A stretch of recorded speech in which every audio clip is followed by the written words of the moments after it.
A Christmas Carol, Charles Dickens. Stave 2. The first of the three spirits.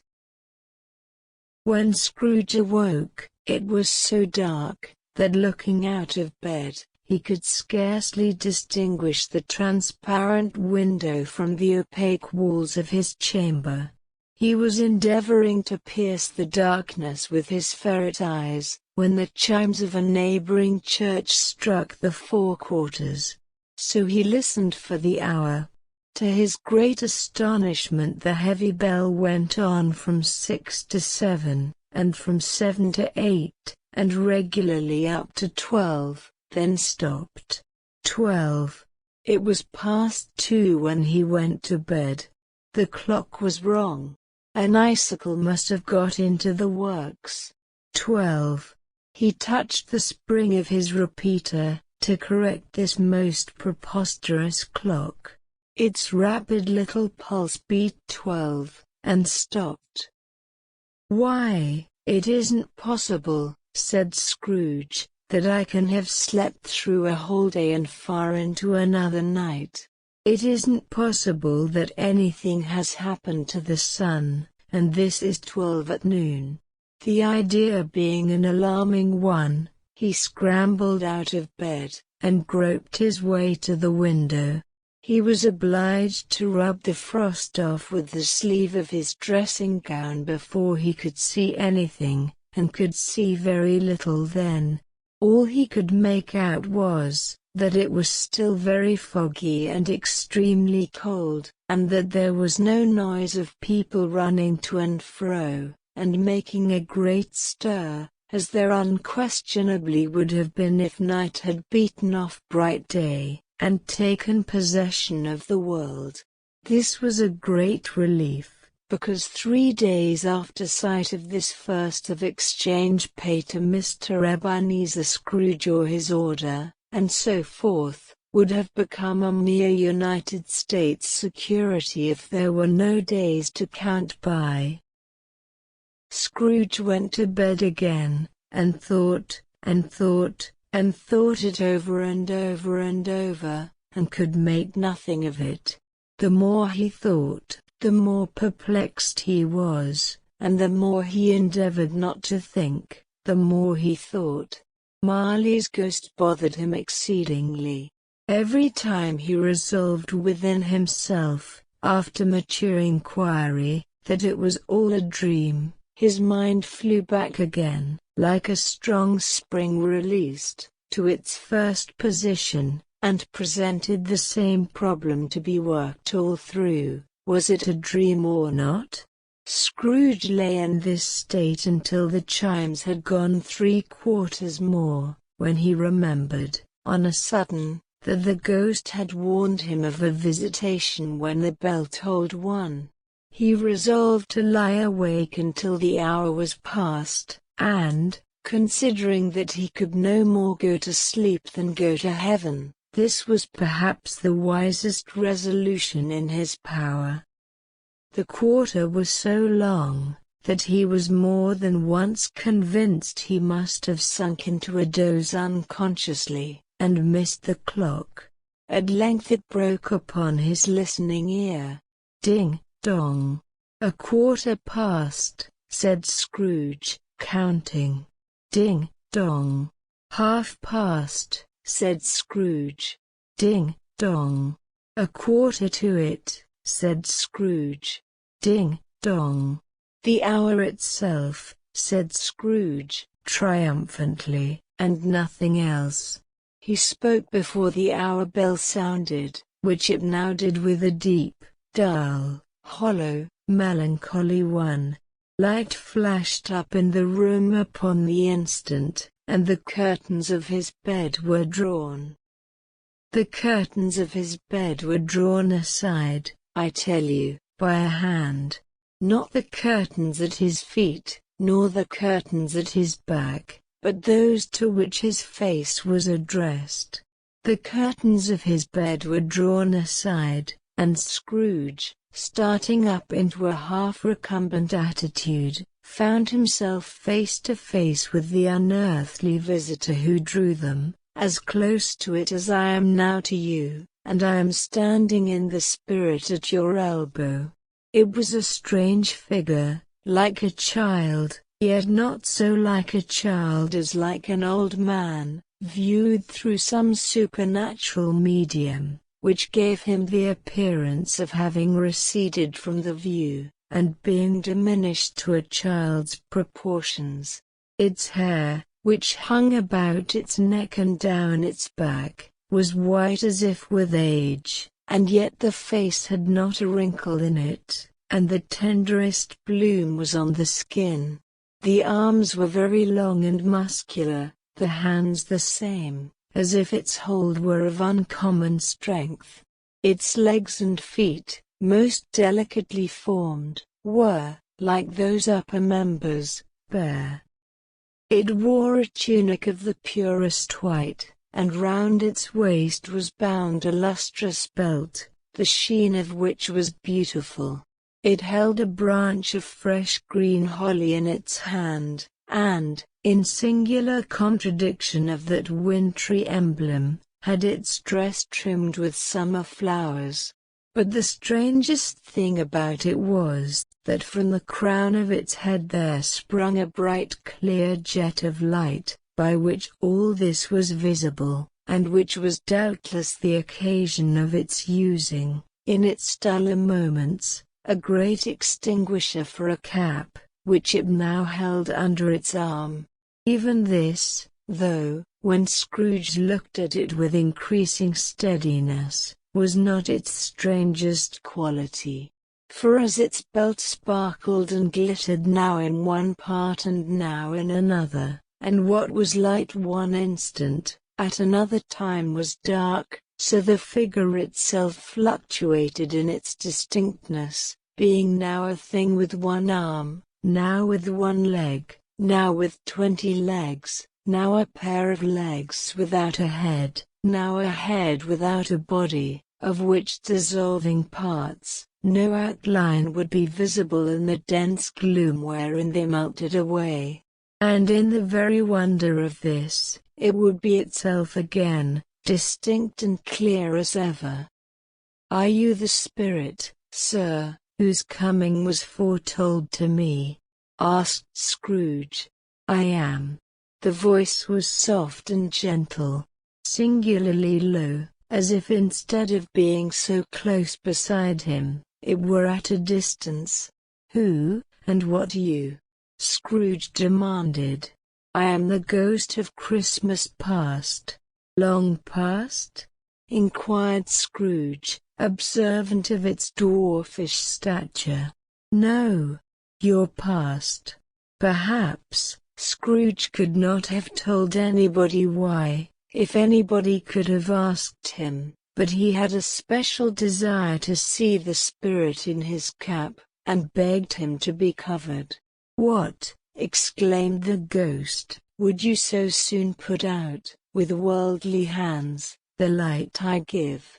Is it not enough that you are one of those whose passions made this cap, and force me through whole trains of years to wear it low upon my brow?"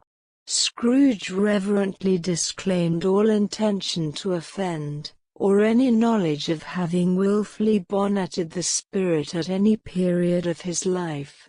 He then made bold to inquire what business brought him there. "Your welfare," said the ghost. Scrooge expressed himself much obliged, but could not help thinking that a night of unbroken rest would have been more conducive to that end.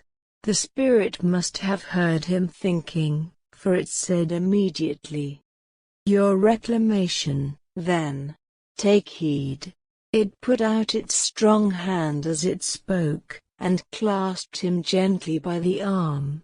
"Rise, and walk with me." It would have been in vain for Scrooge to plead that the weather and the hour were not adapted to pedestrian purposes, that bed was warm, and the thermometer a long way below freezing, that he was clad but lightly in his slippers, dressing-gown, and nightcap, and that he had a cold upon him at that time. The grasp, though gentle as a woman's hand, was not to be resisted. He rose, but finding that the spirit made towards the window, clasped its robe in supplication. "I am a mortal," Scrooge remonstrated, "and liable to fall.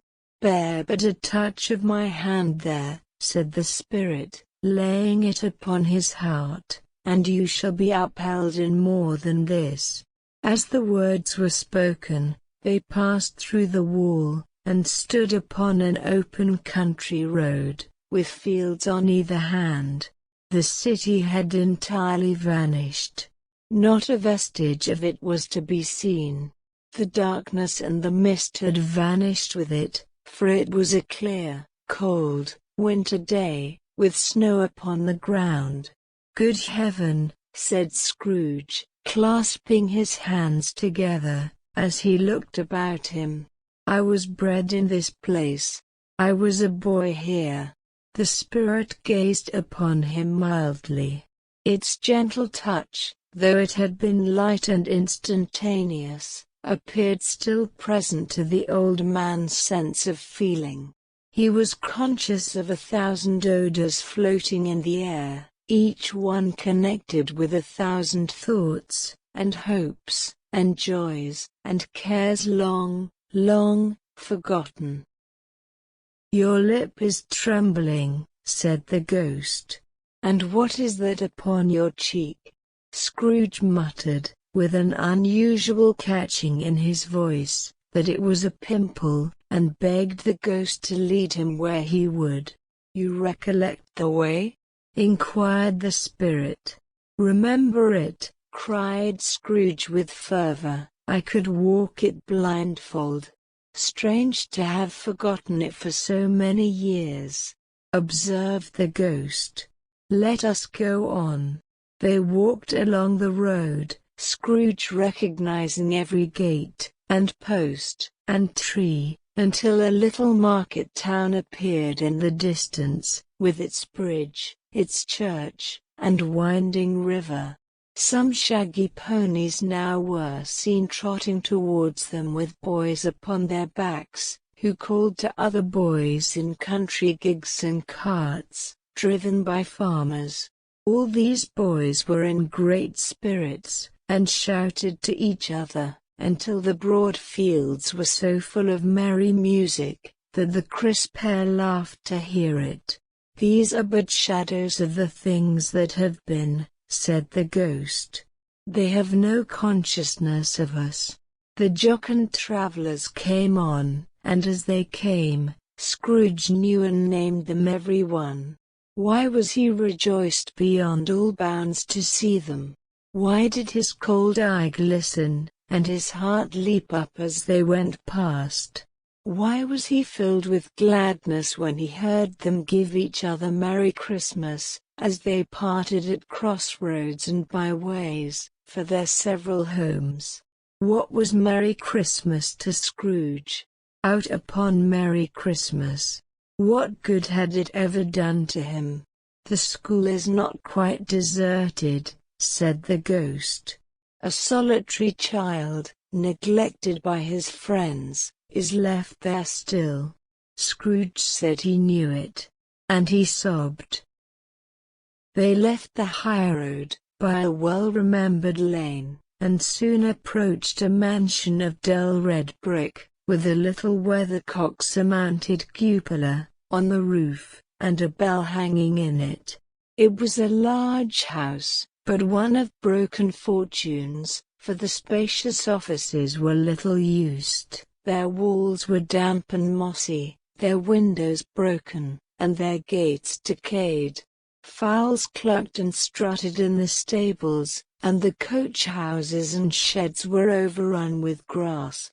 Nor was it more attentive of its ancient state, within, for entering the dreary hall, and glancing through the open doors of many rooms, they found them poorly furnished, cold, and vast.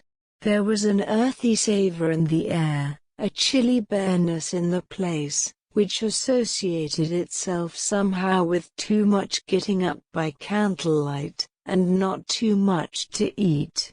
They went, the ghost and Scrooge, across the hall, to a door at the back of the house. It opened before them, and disclosed a long, bare, melancholy room, made barer still by lines of plain deal forms and desks. At one of these a lonely boy was reading near a feeble fire, and Scrooge sat down upon a form, and wept to see his poor forgotten self as he had used to be.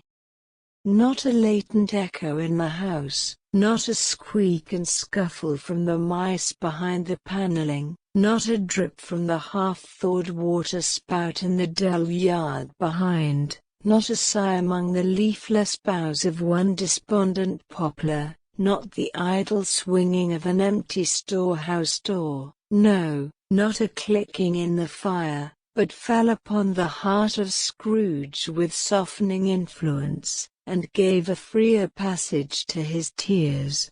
The spirit touched him on the arm, and pointed to his younger self, intent upon his reading. Suddenly a man, in foreign garments, wonderfully real and distinct to look at, stood outside the window, with an axe stuck in his belt, and leading an ass laden with wood by the bridle. "Why, it's Ali Baba!" Scrooge exclaimed in ecstasy. "It's dear old honest Ali Baba. Yes, yes, I know. One Christmas time, when yonder solitary child was left here all alone, he did come, for the first time, just like that. Poor boy! And Valentine," said Scrooge, "and his wild brother, Orson, there they go. And what's his name, who was put down in his drawers, asleep, at the gate of Damascus, don't you see him? And the Sultan's groom turned upside down by the genii, there he is upon his head. Serve him right. I'm glad of it. What business had he to be married to the princess?" To hear Scrooge expending all the earnestness of his nature on such subjects, in a most extraordinary voice between laughing and crying, and to see his heightened and excited face, would have been a surprise to his business friends in the city, indeed. "There's the parrot!" cried Scrooge. "Green body and yellow tail, with a thing like a lettuce growing out of the top of his head. There he is. Poor Robin Crusoe, he called him, when he came home again after sailing round the island. Poor Robin Crusoe, where have you been, Robin Crusoe?" The man thought he was dreaming, but he wasn't. It was the parrot, you know. There goes Friday, running for his life to the little creek. Hulloa! Hoop! Hullo! Then, with a rapidity of transition very foreign to his usual character, he said, in pity for his former self, "Poor boy," and cried again.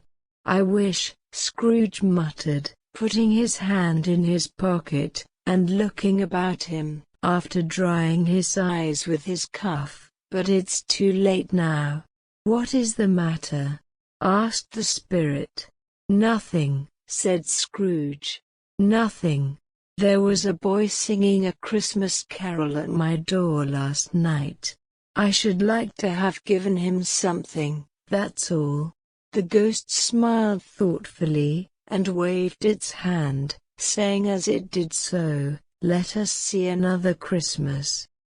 Scrooge's former self grew larger at the words, and the room became a little darker and more dirty. The panels shrunk, the windows cracked, fragments of plaster fell out of the ceiling, and the naked laths were shown instead. But how all this was brought about, Scrooge knew no more than you do. He only knew that it was quite correct, that everything had happened so, that there he was, alone again, when all the other boys had gone home for the jolly holidays. He was not reading now, but walking up and down despairingly. Scrooge looked at the ghost, and with a mournful shaking of his head, glanced anxiously towards the door. It opened, and a little girl, much younger than the boy, came darting in, and putting her arms about his neck, and often kissing him, addressed him as her dear, dear brother. "I have come to bring you home, dear brother," said the child, clapping her tiny hands, and bending down to laugh. "To bring you home, home, home." "Home, little Fan?" returned the boy. "Yes," said the child, brimful of glee, "home, for good and all. Home, forever and ever. Father is so much kinder than he used to be, that home's like heaven. He spoke so gently to me one dear night when I was going to bed, that I was not afraid to ask him once more if you might come home, and he said yes, you should, and sent me in a coach to bring you. And you're to be a man," said the child, opening her eyes, "and are never to come back here, but first, we're to be together all the Christmas long, and have the merriest time in all the world." "You are quite a woman, little Fan," exclaimed the boy. She clapped her hands and laughed, and tried to touch his head, but being too little, laughed again, and stood on tiptoe to embrace him. Then she began to drag him, in her childish eagerness, towards the door, and he, nothing loath to go, accompanied her. A terrible voice in the hall cried, "Bring down Master Scrooge's box, there." And in the hall appeared the schoolmaster himself, who glared on Master Scrooge with a ferocious condescension, and threw him into a dreadful state of mind by shaking hands with him. He then conveyed him and his sister into the veriest old well of a shivering best parlor that ever was seen, where the maps upon the wall, and the celestial and terrestrial globes in the windows, were waxy with cold. Here he produced a decanter of curiously light wine, and a block of curiously heavy cake, and administered installments of those dainties to the young people, at the same time, sending out a meager servant to offer a glass of something to the postboy, who answered that he thanked the gentleman, but if it was the same tap as he had tasted before, he had rather not. Master Scrooge's trunk being by this time tied onto the top of the chaise, the children bade the schoolmaster good-bye right willingly, and getting into it, drove gaily down the garden sweep, the quick wheels dashing the hoar-frost and snow from off the dark leaves of the evergreens like spray. "Always a delicate creature, whom a breath might have withered," said the ghost. "But she had a large heart." "So she had," cried Scrooge. "You're right. I'll not gainsay it, Spirit. God forbid. She died a woman," said the ghost, "and had, as I think, children." "One child," Scrooge returned. "True," said the ghost. "Your nephew." Scrooge seemed uneasy in his mind, and answered briefly, "Yes." Although they had but that moment left the school behind them, they were now in the busy thoroughfares of a city, where shadowy passengers passed and repassed, where shadowy carts and coaches battled for the way, and all the strife and tumult of a real city were. It was made plain enough, by the dressing of the shops, that here too it was Christmas time again, but it was evening, and the streets were lighted up. The ghost stopped at a certain warehouse door, and asked Scrooge if he knew it. "Know it," said Scrooge. Was I apprenticed here? They went in. At sight of an old gentleman in a Welsh wig, sitting behind such a high desk, that if he had been 2 inches taller he must have knocked his head against the ceiling, Scrooge cried in great excitement. "Why, it's old Fezziwig! Bless his heart, it's Fezziwig alive again!" Old Fezziwig laid down his pen and looked up at the clock, which pointed to the hour of 7. He rubbed his hands, adjusted his capacious waistcoat, laughed all over himself, from his shoes to his organ of benevolence, and called out in a comfortable, oily, rich, fat, jovial voice, "Yo-ho, there, Ebenezer, Dick." Scrooge's former self, now grown a young man, came briskly in, accompanied by his fellow prentice. "Dick Wilkins, to be sure," said Scrooge to the ghost. "Bless me, yes. There he is. He was very much attached to me, was Dick. Poor Dick. Dear, dear. Yo-ho, my boys," said Fezziwig. "No more work tonight. Christmas Eve, Dick. Christmas, Ebenezer.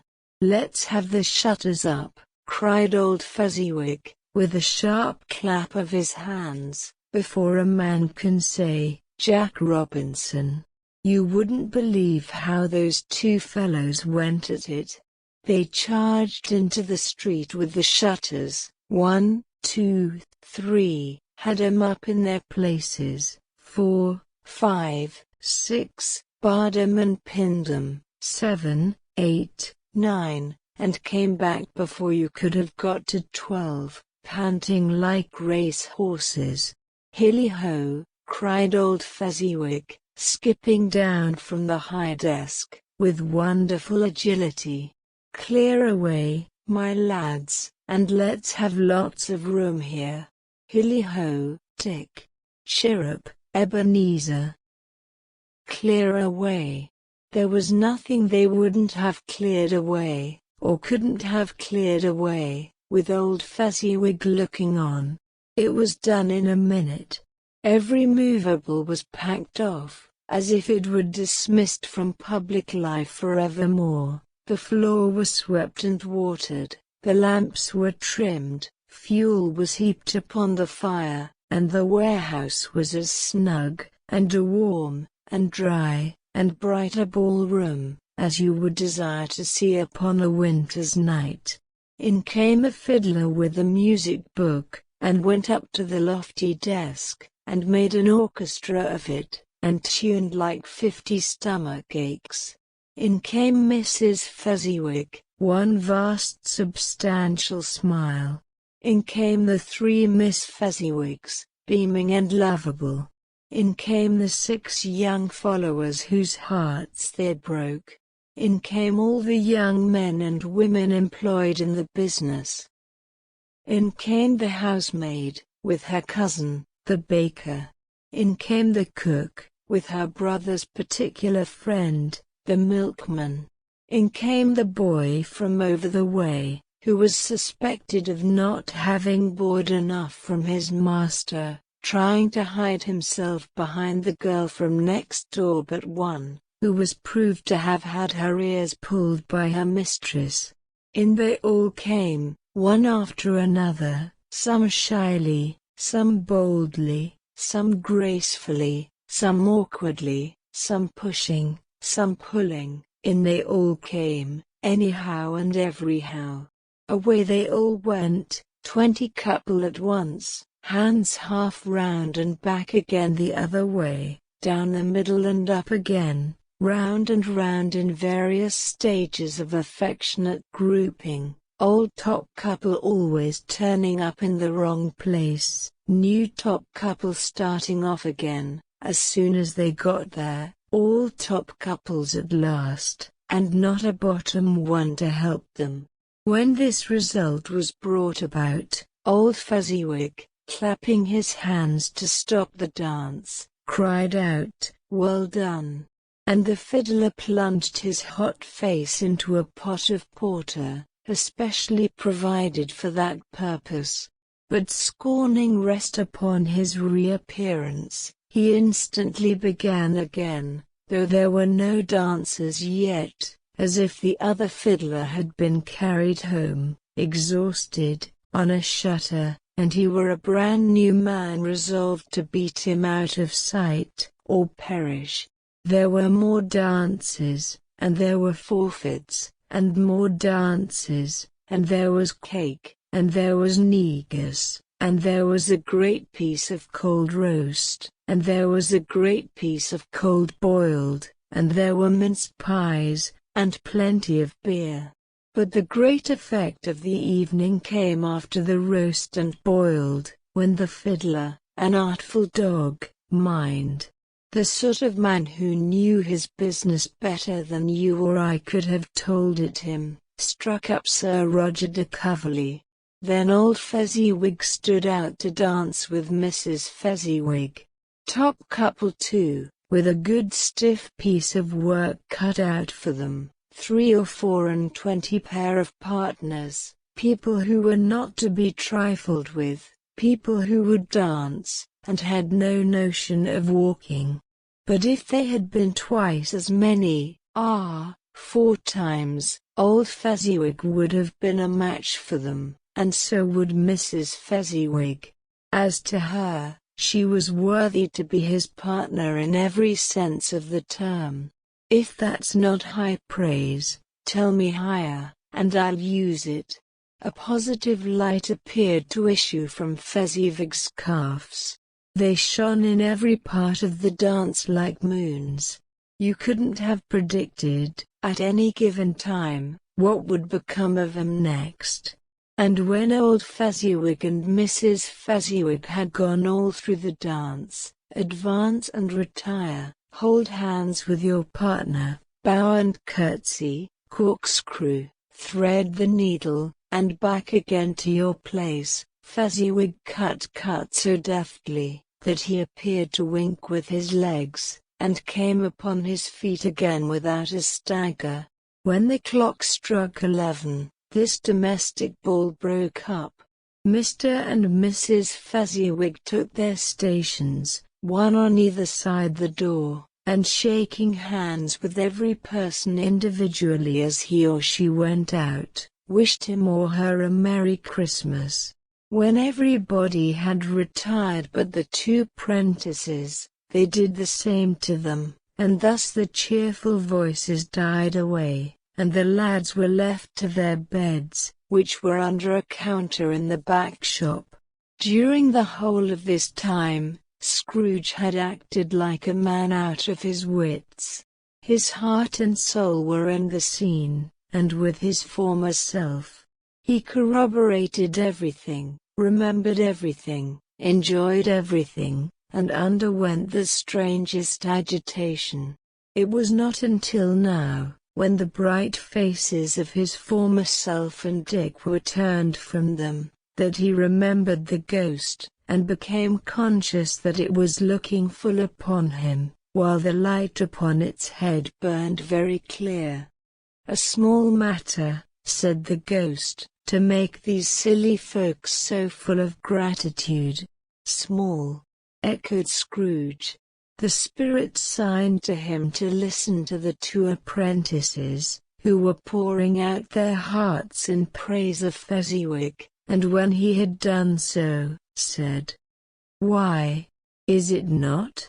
He has spent but a few pounds of your mortal money, 3 or 4, perhaps. Is that so much that he deserves this praise?"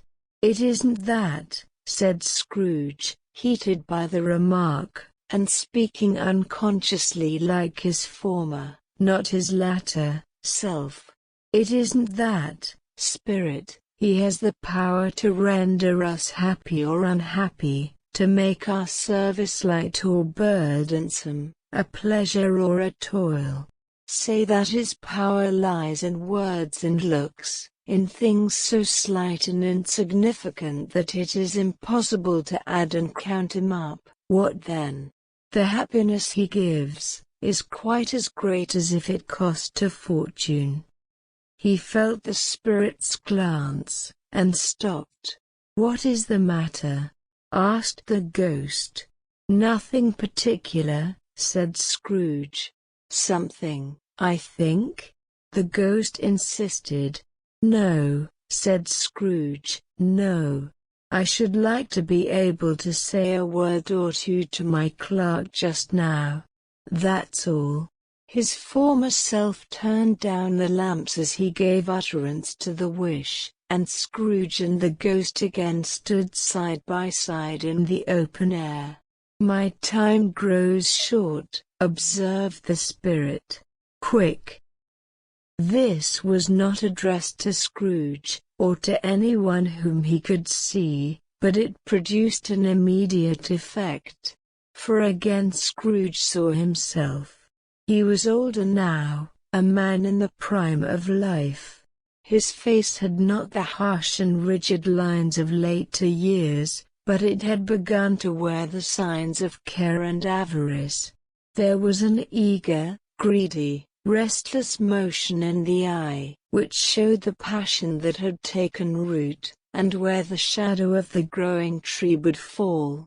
He was not alone, but sat by the side of the fair young girl in a mourning dress, in whose eyes there were tears, which sparkled in the light that shone out of the ghost of Christmas past.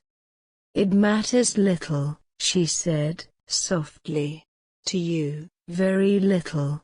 Another idol has displaced me, and if it can cheer and comfort you in time to come, as I would have tried to do, I have no just cause to grieve." "What idol has displaced you?" he rejoined. "A golden one. This is the even-handed dealing of the world," he said. "There is nothing on which it is so hard as poverty, and there is nothing it professes to condemn with such severity as the pursuit of wealth." "You fear the world too much," she answered, gently.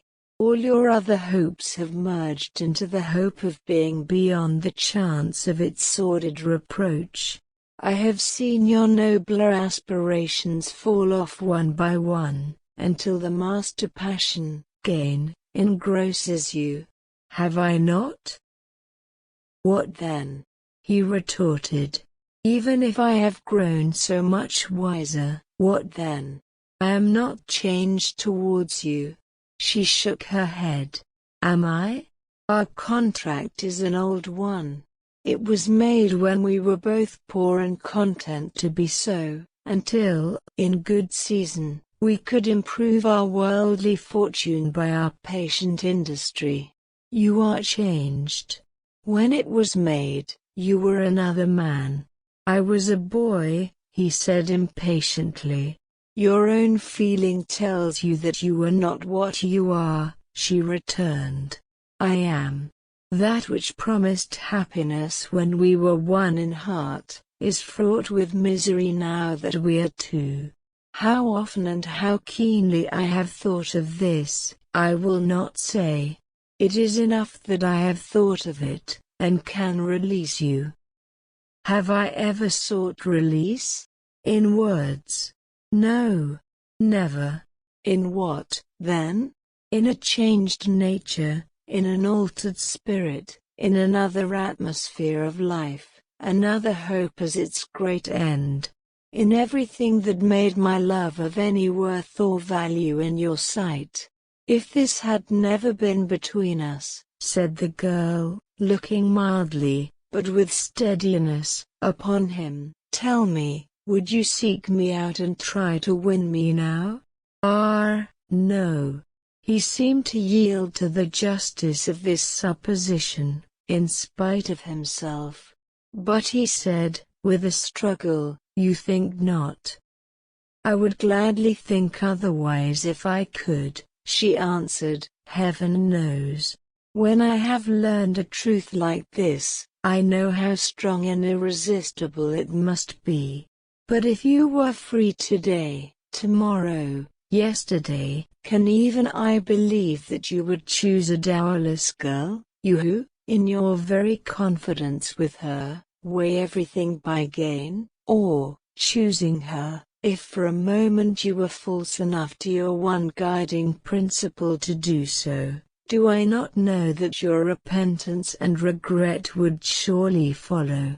I do, and I release you. With a full heart, for the love of him you once were. He was about to speak, but with her head turned from him, she resumed. You may, the memory of what is past half makes me hope you will, have pain in this. A very, very brief time, and you will dismiss the recollection of it, gladly, as an unprofitable dream, from which it happened well that you awoke. May you be happy in the life you have chosen. She left him, and they parted. Spirit, said Scrooge, show me no more. Conduct me home.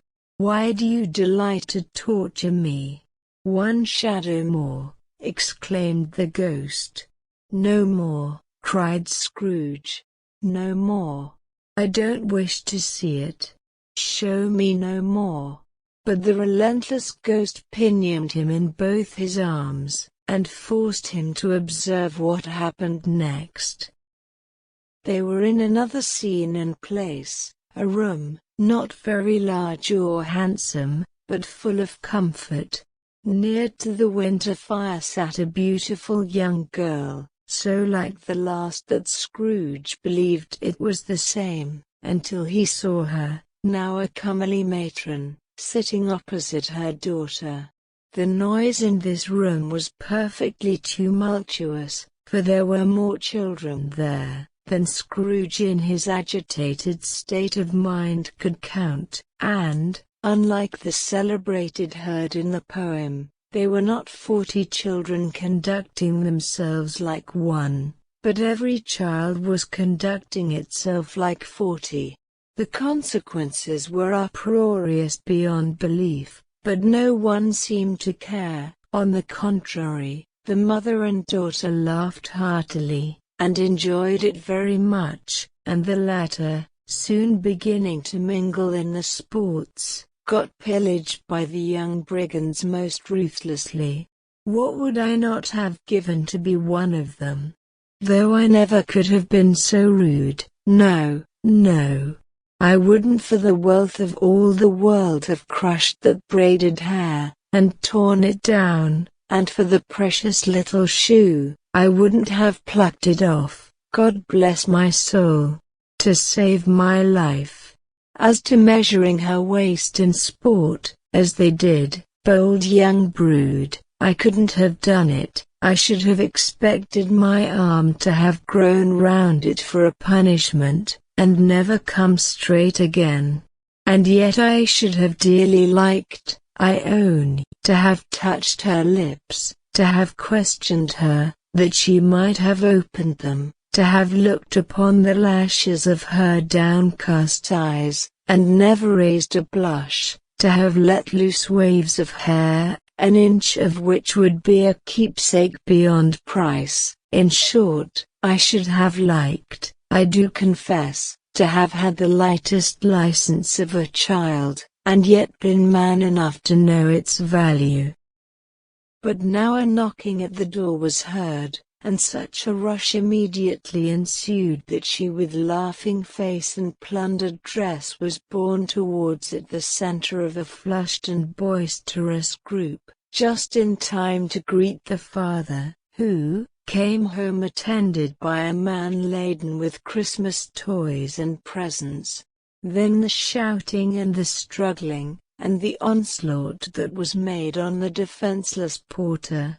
The scaling him, with chairs for ladders, to dive into his pockets, despoil him of brown paper parcels, hold on tight by his cravat, hug him round the neck, pommel his back, and kick his legs in irrepressible affection. The shouts of wonder and delight with which the development of every package was received. The terrible announcement that the baby had been taken in the act of putting a doll's frying pan into his mouth, and was more than suspected of having swallowed a fictitious turkey, glued on a wooden platter. The immense relief of finding this a false alarm. The joy, and gratitude, and ecstasy. They are all indescribable alike. It is enough that by degrees the children and their emotions got out of the parlor and by one stair at a time, up to the top of the house, where they went to bed, and so subsided. And now Scrooge looked on more attentively than ever, when the master of the house, having his daughter leaning fondly on him, sat down with her and her mother at his own fireside. And when he thought that such another creature, quite as graceful and as full of promise, might have called him father, and been a springtime in the haggard winter of his life, his sight grew very dim indeed. "Belle," said the husband, turning to his wife with a smile, "I saw an old friend of yours this afternoon." "Who is it?" "Guess." "How can I?" "Tut! Don't I know?" she added in the same breath, laughing as he laughed. "Mr. Scrooge." Mr. Scrooge it was. I passed his office window, and as it was not shut up, and he had a candle inside, I could scarcely help seeing him. His partner lies upon the point of death, I hear, and there he sat alone. Quite alone in the world, I do believe. "Spirit," said Scrooge in a broken voice, "remove me from this place." "I told you these were shadows of the things that have been," said the ghost. "That they are what they are, do not blame me." "Remove me," Scrooge exclaimed. "I cannot bear it." He turned upon the ghost, and seeing that it looked upon him with a face, in which in some strange way there were fragments of all the faces it had shown him, wrestled with it. "Leave me. Take me back. Haunt me no longer." In the struggle, if that can be called a struggle in which the ghost with no visible resistance on its own part was undisturbed by any effort of its adversary, Scrooge observed that its light was burning high and bright, and dimly connecting that with its influence over him, he seized the extinguisher cap, and by a sudden action pressed it down upon its head. The spirit dropped beneath it, so that the extinguisher covered its whole form, but though Scrooge pressed it down with all his force, he could not hide the light, which streamed from under it, in an unbroken flood upon the ground. He was conscious of being exhausted, and overcome by an irresistible drowsiness, and, further, of being in his own bedroom. He gave the cap a parting squeeze, in which his hand relaxed, and had barely time to reel to bed, before he sank into a heavy sleep,